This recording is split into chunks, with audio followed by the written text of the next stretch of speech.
Hello डीएवियंस, welcome to DAV गुरु। इस video में हम लोग क्लास 8 का सोशल साइंस पढ़ने वाले हैं, जिसमें कि हमें चैप्टर नंबर 22 को स्टार्ट करना है। इस चैप्टर को हम लोग 2 से 3 पार्ट्स में कंप्लीट कर लेंगे। ये इस चैप्टर का सबसे पहला पार्ट है और अगर ये चैप्टर आपके स्कूल के सिलेबस में है तो आप कमेंट करके जरूर बताइएगा। इसके अगले पार्ट्स का वीडियो भी हम अपलोड कर देंगे। आपके क्लास के हर सब्जेक्ट और हर चैप्टर को सबसे आसान तरीके से समझने के लिए आप डीएवी गुरु के प्लेलिस्ट में जा सकते हैं, जहाँ पर अलग अलग कैटेगरीज में आपको हर क्लासेस के वीडियोस मिल जाएंगे। यहाँ से आप अपनी क्लास के वीडियोस को कभी भी बिल्कुल फ्री में देख सकते हैं। इस चैनल को सब्सक्राइब करके बेल आइकन को प्रेस भी कर लीजिएगा, ताकि जितने भी नए वीडियोस आते हैं उनका भी नोटिफिकेशन आपको सही समय पर मिलता रहे।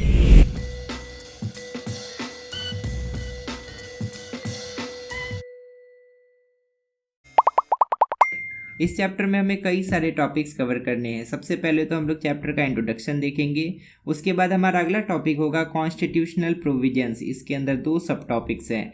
अगला टॉपिक होगा protecting the rights of marginalised. इसके अंदर 4 सब टॉपिक्स हैं। उसके बाद अगला टॉपिक होगा people's aspiration and our national goals. इतना पढ़ने के बाद ये पूरा चैप्टर कंप्लीट हो जाएगा। तो चलिए चैप्टर का एक्सप्लेनेशन स्टार्ट करते हैं। आप पूरे क्लास को अटेंड कीजिए, हर एक टॉपिक को अच्छे से समझिए, ताकि एग्जाम में कहीं से भी क्वेश्चन बनाकर पूछा जाए आप उसको आसानी से आंसर कर पाएं। हमारे देश में जितनी भी सरकारें आती है वो प्रॉमिस करती है कि हमारे समाज में जितने भी सोशल और इकोनॉमिक इनजस्टिसेस होते आ रहे हैं उनको खत्म किया जाएगा और समाज से हर तरह की असमानता और भेदभाव को दूर किया जाएगा। उनका एम होता है भारत के हर नागरिक को प्राइमरी एजुकेशन यानी कि प्राथमिक शिक्षा देना, ताकि भारत से गरीबी को दूर किया जा सके और भारत के हर व्यक्ति के हेल्थ को, भारत के हर व्यक्ति के स्वास्थ्य को सुनिश्चित किया जा सके। लेकिन आज़ादी के 70 साल होने के बाद भी भारत के अधिकतर लोग आज भी बैकवर्ड हैं। उनको सोशली, इकोनॉमिकली, एजुकेशनली और पॉलिटिकली पिछड़ेपन का सामना करना पड़ रहा है। पिछड़ेपन से ग्रसित अधिकतर लोग या तो शेड्यूल कास्ट के होते हैं यानी कि एससीज होते हैं, या तो शेड्यूल ट्राइब्स के होते हैं यानी कि एसटीज होते हैं, या तो अदर बैकवर्ड क्लासेस के होते हैं यानी कि ओबीसीज होते हैं। इनके अलावा कई सारे माइनॉरिटी ग्रुप्स को भी बैकवर्डनेस का सामना करना पड़ता है। ये सभी ग्रुप्स जिनको पिछड़ेपन का सामना करना पड़ता है, इन्हीं ग्रुप्स को मार्जिनलाइज्ड ग्रुप्स कहते हैं। इस वाले डूयूनो में बताया गया है कि एससीज, एसटीज और ओबीसीज को बैकवर्ड क्लासेस भी कहते हैं, लेकिन इनके बैकवर्डनेस का मैग्नीट्यूड सेम नहीं होता है। एसटीज सबसे ज़्यादा बैकवर्ड होते हैं, एससीज उनसे कम बैकवर्ड होते हैं और ओबीसी सबसे कम बैकवर्ड होते हैं। यहाँ पर देखिए मार्जिनलाइजेशन का एक प्रॉपर डेफिनेशन दिया गया है। इसका डेफिनेशन एग्जाम में पूछा जाता है तो आप इसको याद कर लीजिएगा। Marginalization means the social process of discriminating and isolating an individual or a group to a lower or an outer edge and treating them as inferiors। Marginalisation समाज में होने वाला एक ऐसा प्रोसेस है जिसमें कि किसी इंडिविजुअल या एक ग्रुप के साथ डिस्क्रिमिनेशन किया जाता है, उनको आइसोलेट कर दिया जाता है, उनको बाकी के लोगों से दूर कर दिया जाता है और उनको इन्फीरियर्स की तरह ट्रीट किया जाता है, उनको सबसे नीच माना जाता है। अधिकतर केसेस में मार्जिनलाइजेशन के कारण लोगों को गरीबी और बेरोजगारी का सामना करना पड़ता है। हमारे लिए ये दुर्भाग्य की बात है कि इंडियन कॉन्स्टिट्यूशन के द्वारा हर तरह के डिस्क्रिमिनेशन को बैन कर देने के बाद भी, हर तरह का डिस्क्रिमिनेशन मतलब सेक्स के बेसिस पे जो डिस्क्रिमिनेशन होता था, रिलीजन के बेसिस पे, रेस, क्लास और प्लेस ऑफ बर्थ के बेसिस पे जो डिस्क्रिमिनेशन होता था, उन सभी को हमारा इंडियन कॉन्स्टिट्यूशन बैन कर दिया है। फिर भी किसी न किसी तरह से हमारे समाज में ये सभी डिस्क्रिमिनेशन होते हैं।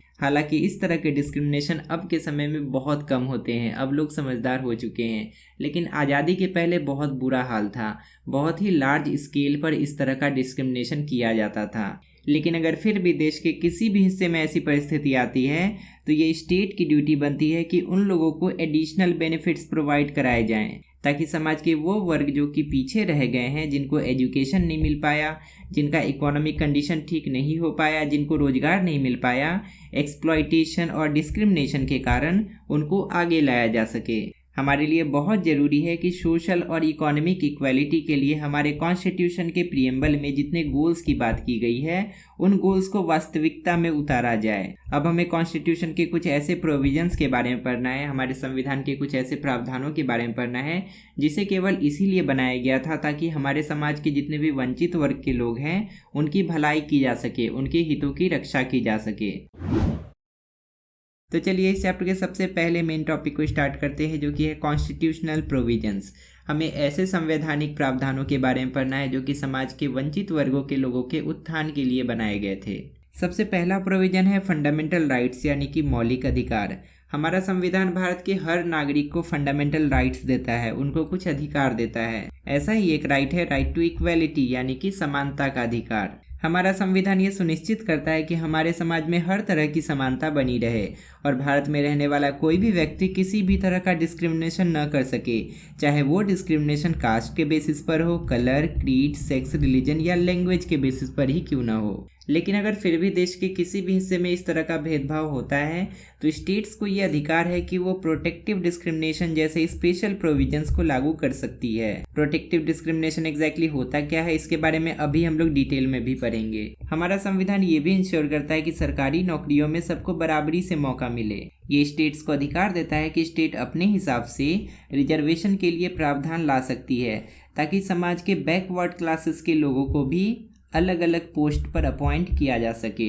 हमारा संविधान राइट टू इक्वेलिटी के तहत प्रैक्टिस ऑफ अनटचेबिलिटी को भी एबॉलिश करता है। हमारे देश में छुआछूत नहीं हो सकता है, ये हमारे संविधान के हिसाब से इलीगल है। अनटचेबिलिटी क्या होता है इसके बारे में अलग से हम लोग इसी चैप्टर में आगे पढ़ेंगे। इस पैराग्राफ में देखिए प्रोटेक्टिव डिस्क्रिमिनेशन के बारे में डिटेल में बताया गया है, जिसके बारे में हमने यहाँ पर पढ़ा था। प्रोटेक्टिव डिस्क्रिमिनेशन का मतलब होता है कि हमारे देश के राज्य कानूनी रूप से ऐसे प्रावधान ला सकते हैं जिससे कि समाज के पिछड़े वर्ग के हितों की रक्षा की जा सके।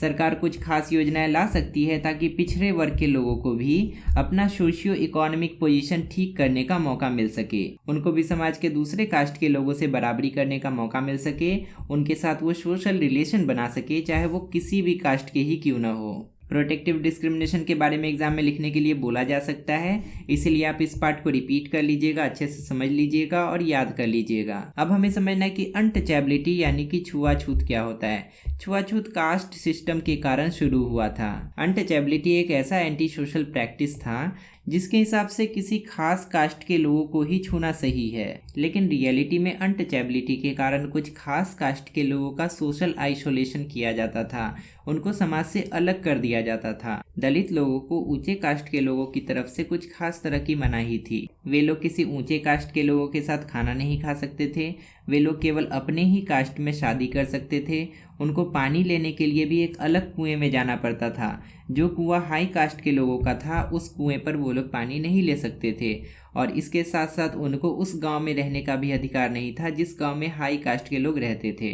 तो यहाँ तक हमने पहले फंडामेंटल राइट के बारे में पढ़ लिया जो कि था राइट टू इक्वेलिटी।